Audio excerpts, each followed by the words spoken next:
Attack in Mali on Wagner Group. Guess who is behind it? Some great personalities have agreed to be involved in this attack. While proudly talking about the victory of Mali rebels, they forgot that the land they fought belonged to Africans, those Africans who had nothing to do with the war. And then they say, we want to align with Africa, and we are all in. The United States is all in on Africa's future. It's impossible to trust them, and you already know who we are talking about. How can you trust the source of your pain when the source doesn't acknowledge it?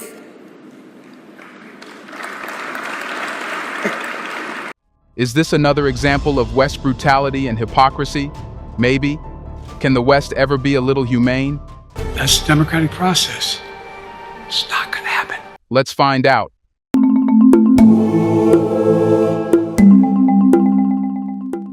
In the vast and unforgiving Sahara Desert, close to the Algerian border, a brutal conflict extended over 3 days. This event marked one of Malian history's most intense and consequential confrontations. A coalition of Tuareg separatists, who had united under the symbol of the Permanent Strategic Framework for Peace, Security and Development (CSPPSD), won against Mali's national army and their Russian allies, including the infamous fighters of the Wagner Group. The battle that burst in the district of Tinzaouaten was far more than a mere fight. It became a potent symbol of the ongoing and deeply rooted struggle for control, power, and autonomy in a region long absorbed in conflict and unrest. But there is something more to it, which has nothing to do with Mali. In the end, you might be left thinking, why Mali had to go through here? So stick till the end. But just a couple days ago, word came out that as many as 80 Wagner fighters were killed and 15 or so captured by a joint group of militants in northern Mali. The question here is, what precipitated the eruption of such an intense battle in Tinzaouaten? The Battle of Tinzaouaten did not occur in isolation. It was the inevitable culmination of years of simmering tensions between the Malian government and the Tuareg separatists. The Tuareg people, an ethnic group with a long and storied history of resistance and a quest for independence, have been engaged in conflict with the Malian government since 2012 when they first launched a rebellion seeking autonomy in the northern regions of Mali. The situation grew increasingly complex when Colonel Assimi Goïta, who assumed power following a coup in 2020, expelled French forces from the country and began to increasingly rely on Russian mercenaries from the Wagner Group to maintain control. The hostilities began on a Thursday, with large-scale engagements between the Malian army and the Tuareg separatists in the remote and strategically significant Tinzaouaten district. Utilizing their profound knowledge of the harsh desert terrain, the Tuareg launched a carefully coordinated attack on the Malian positions. Their guerrilla tactics, honed over decades of conflict and survival in this arid environment, allowed them to quickly overrun several key points, catching the Malian forces by surprise. In response, the Malian army, supported by the Wagner Group fighters, attempted to counter with overwhelming firepower, including the deployment of air support. However, the Tuareg fighters, anticipating this strategic move, had strategically positioned anti-aircraft guns, which resulted in the downing of a Malian helicopter.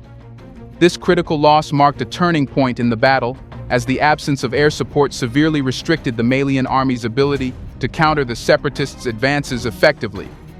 By the third day, the battle had escalated into a full-scale confrontation, with both sides sustaining significant casualties. Nevertheless, the Tuareg managed to seize a considerable amount of military equipment and weaponry from the Malian forces, further weakening their adversaries. Despite their initial confidence, bolstered by the presence of Wagner's support, the Malian army found themselves outplayed and outgunned in a terrain that inherently favored the Tuareg. The victory achieved by the CSPPSD, although costly, was decisive. 7 Tuareg fighters lost their lives, and 12 were wounded. Yet the separatists successfully expelled the Malian forces from the district, capturing prisoners and valuable assets. This battle, while representing a significant triumph for the Tuareg, also highlighted the ongoing volatility in the region and highlighted the formidable challenges faced by the Malian government in maintaining control over its vast and challenging territory. But was it really about Mali and the rebels, or there are some other figures behind it? People are waiting for relief. I got them $1.9 trillion No finger pointings. Let's go with what most people are agreeing on. Here's a reminder to please like and share the video and subscribe to our channel to watch more videos on Black culture, history, civilization, and identity. Let's continue now. Now let's turn to another war, the Russia-Ukraine conflict. The war was fought in a new theater last week, far from both Russian and Ukrainian territory. The latest Russia-Ukraine clash took place in Africa, in the West African nation of Mali. Now this was not direct warfare. It was an indirect battle between Ukrainian intelligence and Russian mercenaries. Yes, you have heard it right. Once again, Africa was used as a battleground. The ongoing conflict between Russia and Ukraine is a battle over sovereignty and regional influence in Eastern Europe. However, recent developments indicate that this struggle is expanding into new and unexpected theaters around the globe, with the conflict's reach extending far beyond its original geographical boundaries. A particularly striking example of this expansion is the alleged involvement of Ukrainian military intelligence in an ambush against the Wagner group fighters in Mali. This incident not only highlights the intensification of Ukraine's efforts to counter Russian influence globally, but also highlights the complex and increasingly globalized nature of contemporary conflicts. The rebels, armed with advanced weaponry, including drones and heavy artillery, inflicted substantial losses on the Wagner fighters, including the death of a prominent commander, Sergei Shevchenko. These losses, confirmed by a telegram channel associated with Wagner's leadership, highlighted the formidable challenges of operating in such a volatile and unpredictable region. The severity of the Wagner group's defeat in Mali raised immediate questions about how the rebel forces had acquired such precise intelligence and advanced military capabilities. The answer, according to Ukraine's GUR military intelligence agency, was that the rebels had received critical information, and more than just information, which enabled them to carry out the highly effective ambush. This revelation, delivered by GUR spokesperson Andriy Yusov, has been widely interpreted as an acknowledgement of Ukraine's involvement in the operation. Although Yusov stopped short of confirming the direct presence of Ukrainian military personnel in Mali, the implications of his statement were clear. Ukraine is actively seeking to undermine Russian interests on a global scale, extending its strategic reach far beyond the borders of Europe.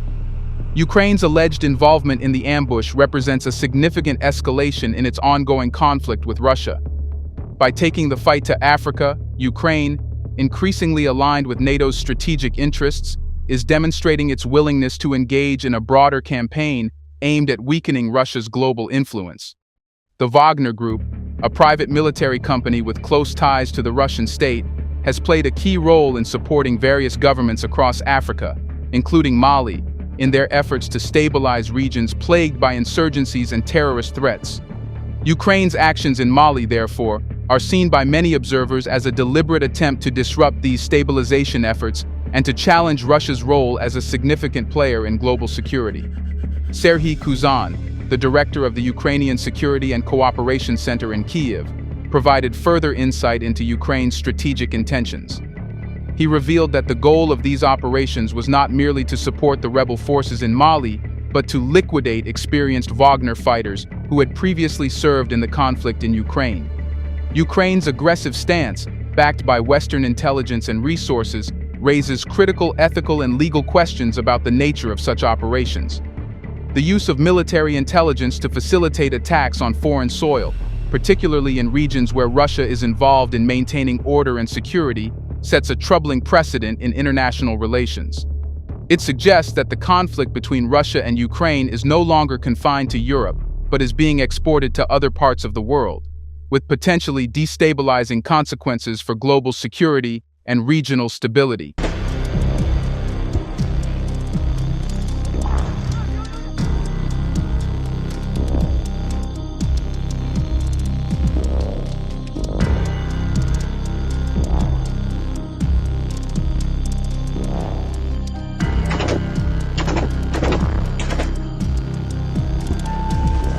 Don't you think we are missing something here? In the aftermath of the ambush against the Wagner group in Mali, Western media outlets were quick to frame the event as an example of Ukraine's resilience and strength in its ongoing conflict with Russia. Headlines praised Ukraine's ability to extend its influence far beyond its borders, striking at Russian forces in a distant land. However, this narrative often glossed over the darker, more troubling aspects of the situation, specifically the human rights violations that have occurred in Mali as a result of this external intervention. While Western media celebrates Ukraine's tactical success, it largely ignores the suffering and turmoil inflicted upon the Malian people. The use of Mali as a battleground for a conflict that is fundamentally European raises serious ethical questions. The ambush, while a strategic victory for Ukraine, came at a high cost for the local population. Reports of civilian casualties, displacement, and increased violence have emerged, but these are often relegated to the background in favor of a more triumphant narrative. Well, we have this law, the Alien Tort Statute, that goes back to our very first Congress in 1789, and it's a very simple law. It says that an alien can sue in U.S. courts for a violation of the law of nations. And the law of nations is a term of art that essentially means violations that all civilized countries agree to. So things like slavery, torture, genocide, extrajudicial killing. So we are using it to go after corporations that have slavery in their supply chains, even today, which is... The reality on the ground is grim. The involvement of foreign powers, whether it be Russia through Wagner or Ukraine's indirect actions, has exacerbated the existing conflicts in Mali. Local communities, already struggling with the impacts of long-standing insurgencies and government neglect, now find themselves caught in the crossfire of a global power struggle. The suffering of Malian civilians, who have no stake in the Ukraine-Russia conflict, is a direct consequence of these external interventions. Yet, this aspect is often downplayed or ignored in Western media coverage, which tends to focus on the geopolitical implications rather than the human cost. The question of justification is paramount. How is it justified to use Mali as a battleground for a conflict that has nothing to do with the Malian people? Who gave the right to foreign powers to turn African soil into a stage for their wars? These are questions that deserve serious consideration, especially as they highlight a troubling pattern in international relations. The history of colonization is understandably very important. For Africa, it's a path that is as painful as it is destructive. And the effects of colonization can still be felt to date. And I'm not just saying economically, but even on an interpersonal level. We, as Africans, feel the pain of colonization every single day. Now, the lack of a clear and strong acknowledgement of the continent's pain on this destructive past results in skepticism. And the absence of actions that will further push the acknowledgement is also a major issue in the current France and Africa relationship. In fact, the air of denial that France chooses to sit in is uncomfortable, not only for Africa, but also for France, and it does no good for either one of us. Historically, Africa has often been used as a proxy battleground for conflicts between more powerful nations. From the Cold War to the present day, African countries have been exploited by external powers who wage their wars far from their borders, sparing their populations the horrors of direct conflict. This pattern is deeply problematic and reflects a colonial mindset that treats African nations as mere pawns in the games of global powers. The decision to use Mali as a battleground was not made by the Malian people.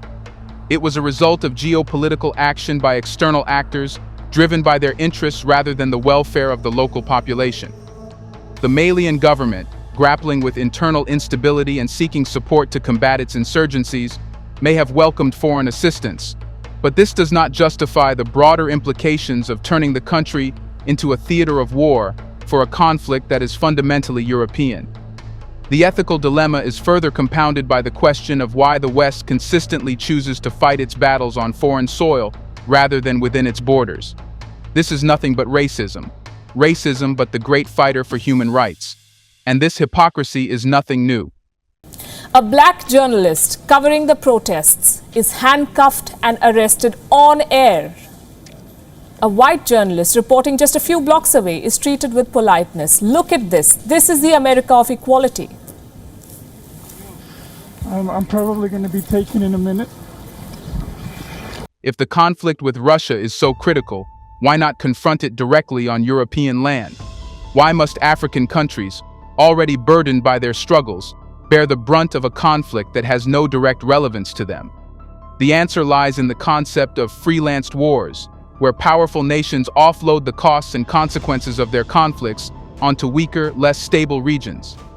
This approach allows them to wage war without suffering the direct consequences, such as destruction, civilian casualties, and economic disruption, within their territories. It is a form of exploitation that prioritizes the strategic interests of the powerful over the rights and well-being of the affected populations. January 2019, Iraq, a country America has exploited for decades, was hit by violent protests. The White House condemned the deadly violence and urged Iraq's government, listen to this, urging Iraq to exercise maximum restraint. And just very recently, New Delhi was rocked by violence after months of protests. Do you know what the US did? The USCIRF, a US government body, declared that secularism in India was dead. It downgraded India to the lowest rank possible on the Human Rights Index. India was placed in the league of the most secretive and most authoritarian regimes the world has known. North Korea, China and Pakistan were in the same category as India. The USCIRF even recommended sanctions against India. What would this body recommend against America now? Which category will it place the US in for the daylight murder of a black man? That was the past, and the West has been worse than this now. By waging the freelanced wars, Western powers maintain their stability and prosperity at the expense of others. This practice is not only unethical, but also counterproductive in the long term. It breeds resentment, fosters anti-Western sentiment, and contributes to the cycle of instability and violence that plagues many regions of the world, including Africa. Think about it. The situation in Mali and the broader trend of using African nations as battlegrounds for external conflicts calls for a re-evaluation of international practices. There needs to be greater accountability for the actions of foreign powers in these regions, particularly when those actions lead to human rights violations and the suffering of innocent civilians. As for the US, it has forever taken pride in calling itself a free society, free from the inequality and discrimination that exists in the rest of the world. America appointed itself the global cop and meted out punishment to others for real or exaggerated abuses. It invaded countries, attacked countries to uphold democracy, it said, and to uphold human rights. It passed resolutions on others. It poked its nose in everybody's business, all the time portraying itself as a torchbearer of human rights. Well, now the mask has come off again. Let me explain with examples. July 2018, the people of Nicaragua hit the streets calling for democratic reform. The White House was the first to condemn what it called human rights abuses by the regime of Daniel Ortega. Western media, governments, and international organizations must acknowledge the human cost of these interventions and take responsibility for their role in perpetuating violence in regions like Mali. Instead of celebrating tactical victories that are won at the expense of others, there should be a focus on fostering genuine peace and stability, respecting the sovereignty of all nations, and ensuring that no country is used as a proxy in a conflict that does not serve its interests. Looking beyond Europe, some fear that Russia's foreign policy towards Africa could lead to a new security risk for NATO. So Russia was a threat, right? Then why did the West support the Ukraine attack in Mali? Who is being unfair here? Do you think the West should be allowed to do all this? Won't the international communities react now? Let us know in the comment section what you think should be done now. Do you want to watch more videos like this one? If so, subscribe to our channel and press the bell icon next to it. We have decided to bring videos on something nobody talks about: the Black culture, civilization, history, and evidence about how glorious Blacks have been.